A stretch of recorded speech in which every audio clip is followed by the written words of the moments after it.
Hi everyone, welcome back to my YouTube channel guys. So hope you all are doing well and आप लोगों की preparation अच्छी चल रही होगी।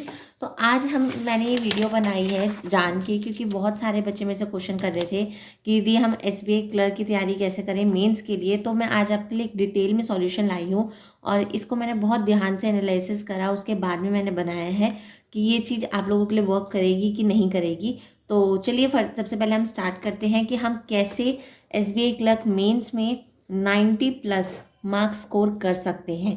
तो विदाउट एनी फर्दर डिले हम करते हैं स्टार्ट। तो सबसे पहले हम बात करेंगे प्रैक्टिस मॉक। हमें मॉक कितने प्रैक्टिस करने हैं। ये प्रैक्टिस मॉक मेरे लिए, मैं आपको ऐप नहीं बता रही हूँ, मैं मॉक की बता रही हूँ कि मॉक में हमें प्रैक्टिस कितनी करनी है। तो देखो, हम डेली के बेसिस पे मॉक्स नहीं लगा सकते हैं, ये हमें भी पता है, और वो बहुत ज़्यादा हो जाएगा। और मैंने आप लोगों को पहले भी कहा था कि अगर आप ज़्यादा से ज़्यादा मॉक ही लगाओगे तो आपको अपनी वीकनेस पे वर्क करने का टाइम बिल्कुल भी नहीं मिलेगा। तो आपको क्या करना है, हर 3 दिन के अंदर एक एसबीआई क्लर्क मेंस का मॉक लगाना है। जैसे आज मैंने अपना शेड्यूल करा था कि मैं एसबीआई क्लर्क मेंस का मॉक लगाऊंगी, और जो भी स्कोर रहेगा मैं उसको आप लोगों के साथ में शेयर करूंगी। और आप लोगों को मैं यही सजेस्ट करूंगी कि प्रीलिम्स निकलना नहीं निकलना एक अलग बात है, उस चीज़ पे आप बिल्कुल मत जाओ। अगर आप लोगों को आने वाले टारगेट्स भी रखने हैं बैंक के, तो इस वीडियो को ध्यान से देखो। अगर आपने एसबीआई क्लर्क मेंस के लिए भी तैयारी अच्छे से कर ली ना, और बाई चांस आपका नहीं हो पाया एसबीआई क्लर्क प्री, तो आप लोगों के लिए ये मेंस की स्ट्रैटेजी आगे आने वाले एग्जाम्स में बहुत काम आने वाली है। तो देखो, आपको क्या करना है, एसबीआई क्लर्क के मेंस लगाने हैं, हमें मॉक फुल लेंथ मॉक लगाना है। यहाँ मैं लिख दे रही हूँ, फुल लेंथ मॉक लगाना है आपको, ठीक है।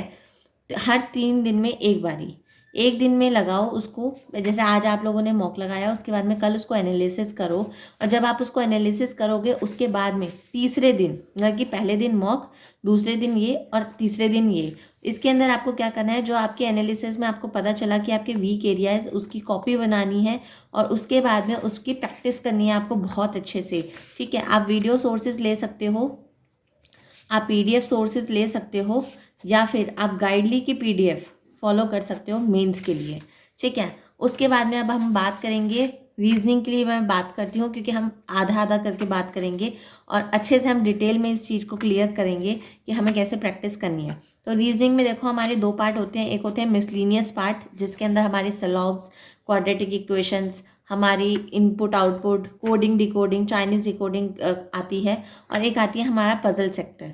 तो देखो, हम लोग क्या करते हैं ना, बहुत सारे बच्चे क्या करेंगे, पजल्स पे इतना टाइम लगा देंगे, और फिर उसके बाद में जब वो एग्ज़ाम में जाएंगे तो एग्ज़ाम में कुछ ऐसा पजल आ जाएगा जो आप लोगों ने नहीं पढ़ रखा होगा।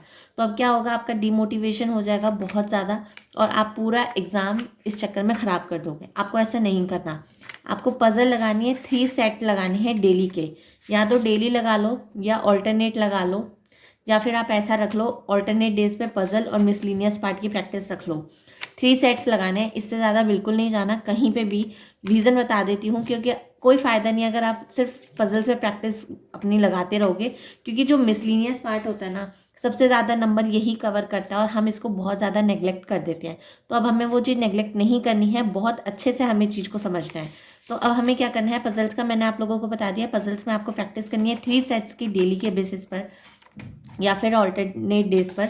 उसके बाद में आपको मिसलिनियस में क्या करना है, blood relation, inequality, distance, direction वाली, ये सब, इन सब से रिलेटेड आपकी पजल्स आती है। तो देखो, एक बारी क्या हुआ था कि जब एसबीआई क्लर्क मेंस का एग्जाम आया था, तो उसमें क्या एक पजल दे दी गई ब्लड रिलेशन से रिलेटेड, और फिर वो उस पजल ने इतना ज़्यादा टाइम ख़राब कर दिया कि एक बच्चे का पूरा एग्जाम ख़राब हो गया। तो इसलिए मैं आप लोगों को सजेस्ट कर रही हूँ कि अपने कंसेप्ट क्लियर करो। ब्लड रिलेशन के रिवर्स में इनवर्स वाले आते हैं, यहाँ मैंने लिखा है कि इनवर्स में आते हैं blood relation, inequality, distance, direction, सेलॉग्स, सेलॉग्स, ये सब आपके इन्वर्स आएंगे, और डाटा सफिशिएंसी, ठीक है। इस पे आपको फोकस करनी है। डेली के आप लोग 10 क्वेश्चन ईच लगाओ, मैंने बता ही रखा आप लोगों को, 10 क्वेश्चन आपको ईच लगाने हैं पजल्स की, इनकी प्रैक्टिस करने के लिए, मिसलिनियस की प्रैक्टिस करने के लिए।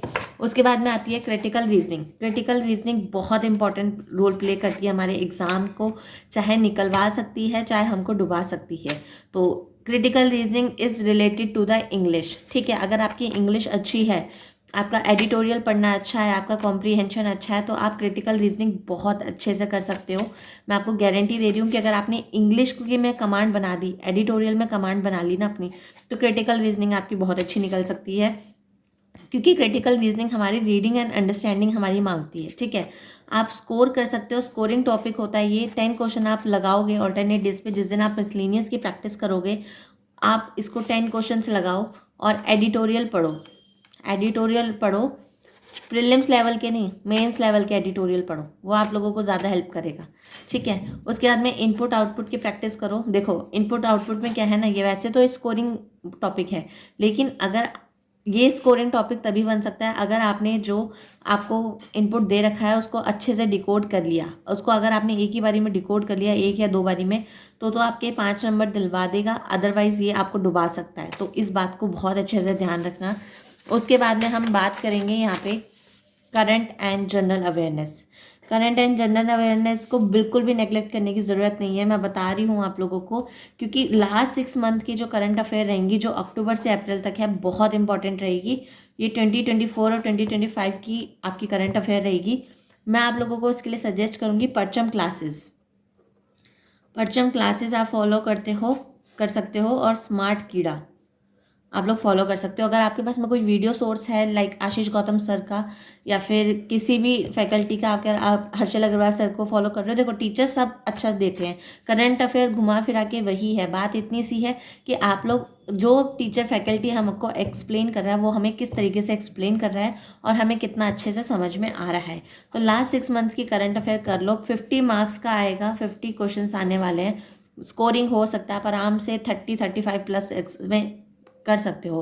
और आपको क्या करनी है, आरबीआई और एसबीआई की न्यूज़ करनी है। देखो आपको पता है एसबीआई का एग्ज़ाम है, तो एसबीआई आरबीआई पे तो ध्यान करेगा, प्लस में एसबीआई पे भी करेगा। तो एसबीआई से रिलेटेड जितनी भी लेटेस्ट कोलैबोरेशन, लेटेस्ट उनकी स्कीम्स हैं, लेटेस्ट उनका इंटरेस्ट जो भी है ना, वो सब कर लो। उन्होंने कितने एमओयू किससे कैसे किस थीम पे करे हैं वो भी लर्न कर लेना बहुत अच्छे से। बहुत आने वाले हैं, बैंकिंग अवेयरनेस बहुत ज़्यादा आती है एसबीआई के एग्ज़ाम में। उसके बाद में आती है नेशनल न्यूज़, इंटरनेशनल न्यूज़ और नेशनल न्यूज़ पे फोकस रखना, ये बहुत इंपॉर्टेंट है। ये आपकी मार्क्स आपको दिलवा सकती है, मैं आपको बता रही हूँ। फिर बाद में हमारा एग्ज़ाम के बाद में रिग्रेट होता है। मैंने जब मेंस दिया था तो मुझे बहुत ज़्यादा हेल्प मिली थी जब मैंने इन्हीं कुछ तरीक़ों को यूज़ करा था, ठीक है। तो अगर आप लोग इस पे फोकस करोगे तो डेफिनेटली आप लोग बहुत अच्छा स्कोर कर सकते हो। और इस बात की टेंशन बिल्कुल मत लेना कि आप लोगों का प्री निकलेगा कि नहीं निकलेगा। ये जो जितना भी है ना, ये हर एग्ज़ाम के मेंस में आने वाला है। तो अगर आपने कोई भी एग्ज़ाम क्लियर करा और आप मेंस में अपीयर हुए तो ये आपको नंबर दिलवाएंगे ही दिलवाएंगे, ठीक है। उसके बाद में स्टेट न्यूज़ की ध्यान रखना, स्टेट न्यूज़ बहुत कवर होती हैं, बट ज़्यादातर आप नेशनल न्यूज़ और इंटरनेशनल न्यूज़ पे फोकस रखना। स्टेट न्यूज़ में आप स्कीम्स वगैरह पे फोकस कर सकते हो। और लेटेस्ट जो बैंक ने एसबीआई ने कोलैबोरेशंस वगैरह करी हैं लेटेस्ट पर्टिकुलर स्टेट में, उस पर भी ध्यान रखना। उसके बाद में आती है सोर्सेज हमारे क्या है, मैंने आप लोगों को बताया अड्डा की क्विज़ेस लगाओ, डेली की क्विज़ेस आती है अड्डा 24/7 पे। आपको फ्री क्विज़ का सेक्शन मिलेगा, उसके अंदर आप डेली की फ्री की क्विज़ लगाओ, आपकी रिवीजन बहुत अच्छी हो जाएगी। उसमें एसबीआई क्लर्क मेंस करके टॉपिक दे रखा है, अगर आपने वहाँ से प्रैक्टिस कर लिया तो आपकी रिवीजन बहुत अच्छी हो सकती है। उसके बाद में गाइडली के सोर्सेज हैं, आप बैंकिंग एंड फाइनेंशियल अवेयरनेस की पीडीएफ से आती हैं, उनके टेस्ट दो, उनकी पीडीएफ्स पढ़ो, बहुत हेल्प मिलेगी। ऑल्सो स्मार्ट कीड़ा मैंने आप लोगों को यहाँ पे भी बताया। स्मार्ट कीड़ा एक स्टेटमेंट बेस्ड क्वेश्चंस हमारी प्रोवाइड करता है करंट अफेयर्स के अंदर, जो हमारे को मार्क्स दिलवाने में बहुत अच्छा रोल प्ले करती हैं। और परचम क्लासेस, अगर आपको ये है कि आपको सिर्फ लर्न करना है और मतलब कि एक ही बारी में आपके दिमाग में घुस जाए, तो परचम क्लासेस को फॉलो करना। मैम बहुत अच्छे, ऋचा मैम बहुत अच्छे तरीके से समझाती हैं और मुझे तो पर्सनली उनका अच्छे से समझ में आता है, ठीक है। उसके बाद में अब आ जाते हैं हम लोग अपने क्वांट सेक्शन पे। तो देखो क्वांट सेक्शन में हमारे 3 पैरामीटर्स होते हैं, एक डीआई होती है, एक अर्थमेटिक होती है, एक मिसलेनियस होती है। तो पहले हम बात करेंगे स्कोरिंग जो है हमारे लिए स्कोरिंग है हमारा मिसलेनियस पार्ट, ठीक है। मिसलेनियस पार्ट हमारा सिंप्लीफिकेशन लेता है, नंबर सीरीज लेता है, क्वाड्रेटिक लेता है, रॉन्ग नंबर सीरीज लेता है। आपको 10 क्वेश्चंस लगाने हैं, कोई 2 टॉपिक पकड़ लो। जैसे अगर आज आपने 2 टॉपिक पकड़े, आपने पकड़ा रॉन्ग नंबर सीरीज और क्वाड्रेटिक इक्वेशन, इसके 10 क्वेश्चन लगाओ, मॉडरेट लेवल की प्रैक्टिस करो, गाइडली से प्रैक्टिस कर लो मेरी मानो तो। बाकी अगर आपको कहीं प्रैक्टिस मॉक पे या कहीं पे फ्री सोर्सेज मिल रहे हैं तो वहाँ से कर लो, ये आप लोगों को बहुत हेल्प कर सकता है। उसके बाद में ये आपका स्कोरिंग पार्ट। अब आते हैं हम डीआई पे। देखो DI पे आपको क्या करना है, 3 सेट्स DI लगानी है, ठीक है। मेंस लेवल की लगानी है, प्री लेवल की मत लगाना, मेंस लेवल की करना, प्लस में क्वेश्चंस प्रैक्टिस ज़रूर करना। मैंने पर्सनली अपने साथ में बहुत बार ये फील करा है कि जब मैं मान लो मैंने DI अनलॉक कर ली, DI मैंने सॉल्व कर ली, लेकिन क्वेश्चन इतना ट्रिकी, लैंग्वेज इतनी ट्रिकी आ जाएगी ना, तो उसके बाद में फ़ायदा नहीं होगा मेरा DI अनलॉक करने का। इसलिए बोल रही हूँ क्वेश्चंस की प्रैक्टिस ज़रूर करना, ठीक है। उसके बाद में आता है अर्थमेटिक। अर्थमेटिक में आपको टॉपिक वाइज प्रैक्टिस करनी है। टॉपिक वाइज प्रैक्टिस करने के लिए मान लो आपको एक टॉपिक लेना है और उसको 2 दिन के अंदर कंप्लीट करना है, क्योंकि हमें ये मॉडरेट लेवल का करना है। किस लेवल का करना है, मॉडरेट लेवल का करना है। अगर मैं जो आप लोगों को बता रही हूँ, अगर आप लोगों ने वो चीज़ कर ली ना, तो मैं आप लोगों को गारंटी कह रही हूँ कि मेंस तो छोड़ो, आप मेंस तो निकालोगे ही निकालोगे, प्रीलिम्स आपका 1 गो में निकलेगा। और मैं खुद इस बार ये वाली स्ट्रेटेजी फॉलो करने वाली हूँ, तो आई होप आप लोगों को बहुत हेल्प मिले इस चीज़ के अंदर, ठीक है। तो 30 क्वेश्चंस आपको हर एक टॉपिक के लगाने हैं। कंप्लीट एक टॉपिक को करना है हमें 2 दिन के अंदर। आज 30 क्वेश्चन करो, देख के करो, बिना देखे करो, जैसे मर्जी करो। अगले दिन उसको बगैर देखे सॉल्व करो, ठीक है। ये आपको अपनी प्रैक्टिस बनानी है। टॉपिक कंप्लीट करो। टॉपिक आपको प्रॉफिट एंड लॉस कंप्लीट करना है, आपको एवरेज कंप्लीट करना है, आपको और मेंसुरेशन कंप्लीट कर लेना, क्योंकि कभी कभी क्वेश्चन ऐसे टकरा जाते हैं कि वो प्रीलिम्स लेवल के होते हैं, क्योंकि वो अर्थमेटिक है इसलिए हम उसको छोड़ देते हैं। तो वो चीज़ हमें गलती नहीं करनी है। बहुत सारे टॉपिक जैसे पार्टनरशिप के हो गए, एजेस के हो गए, ये ऐसे क्वेश्चन आ सकते हैं जो हमें प्रीलिम्स लेवल के मार्क्स दे दे, लेकिन हम अर्थमेटिक सोचते हैं, मेन सोचते हैं, तो हम क्वेश्चन छोड़ देते हैं। तो आप लोग वहाँ से इसको स्कोर कर सकते हैं। इंग्लिश हमारा इतना इम्पॉर्टेंट रोल प्ले करता है ना, इतना इम्पॉर्टेंट, जो मैंने यहाँ पे वर्ड लिखना है इसको इम्पॉर्टेंट, इसका मतलब इम्पॉर्टेंट होता है, ठीक है। तो अगर आप लोगों को क्या करना है, लॉन्ग एडिटोरियल करना है। लॉन्ग एडिटोरियल कैसे मैं बता रही हूँ, जैसे ही मान लो ये न्यूज़पेपर है आपका, ठीक है। एक आते हैं साइड वाले एडिटोरियल्स, ये होते हैं प्री लेवल के, ठीक है। एक होती है यहाँ वाली जो इतने कवर कर लेते हैं पेजेस को, ये होते हैं मेंस लेवल के। तो आप लोग इस लेवल के वालों को प्रैक्टिस करो। अल्टीमेटली आप यार किसी को भी करो, इसको करो, इसको करो, आपकी रीडिंग कॉम्प्रिहेंशन अच्छा होना चाहिए, दैट्स मैटर अलॉट, ठीक है। उसके बाद में आपको लॉन्ग एडिटोरियल करना है, 3 एडिटोरियल करने हैं डेली, ठीक है। प्लस में क्वेश्चन प्रैक्टिस करने हैं। जैसे मैंने DI में कहा ना, अनलॉक कर लिया DI, लेकिन यहाँ पे हम उसके क्वेश्चन नहीं सॉल्व कर पाए। सिमिलरली हमने एडिटोरियल पढ़ लिया, लेकिन अब एडिटोरियल के अंदर से जो हमें क्वेश्चन पूछे हैं, अगर हम वही नहीं सॉल्व कर पाएंगे तो क्या फ़ायदा एडिटोरियल पढ़ने का। तो इस बात पे ध्यान रखना। उसके बाद में बात आती है हमारी topic wise practice. Topic wise practice बहुत इंपॉर्टेंट रोल प्ले करती है।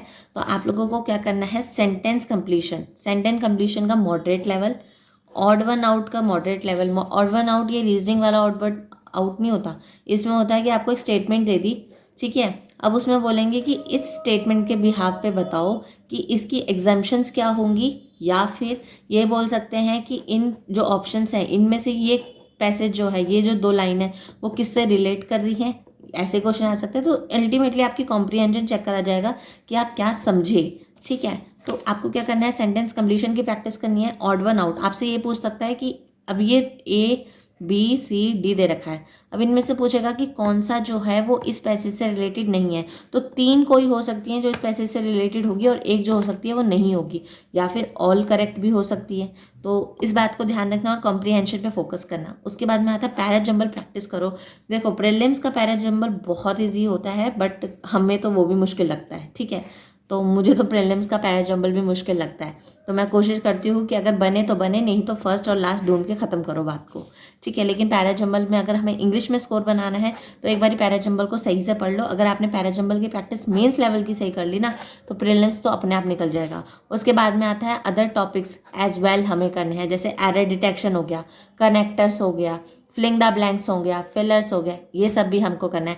तो ये थी पूरी मेरी स्ट्रैटेजी। मैं आप लोगों के साथ में इसका ब्लूप्रिंट शेयर कर दूंगी पूरा अपने टेलीग्राम चैनल पे। आप लोगों को कोई भी क्वेरी हो तो let me know in the comment section. And guys please I would like to request to you कि प्लीज़ मेरे को कमेंट सेक्शन में मैसेज करना, मैं जल्दी से रिप्लाई दे देती हूँ वहाँ पे, क्योंकि टेलीग्राम पे मुझे खुद भी टाइम नहीं मिलता रिप्लाई देने का। तो ये इसका मैं पूरा टेलीग्राम पे शेयर कर दूँगी, आप लोग प्रिंट कर लेना, जैसे मर्जी आपको लिखना हो लिख लेना, जैसे मर्जी समझ लेना। और इसमें अपने मार्क्स स्कोर करने का सबसे बेस्ट तरीका यही है इसको कर लिया तो आपका मेंस भी अपने आप निकलेगा।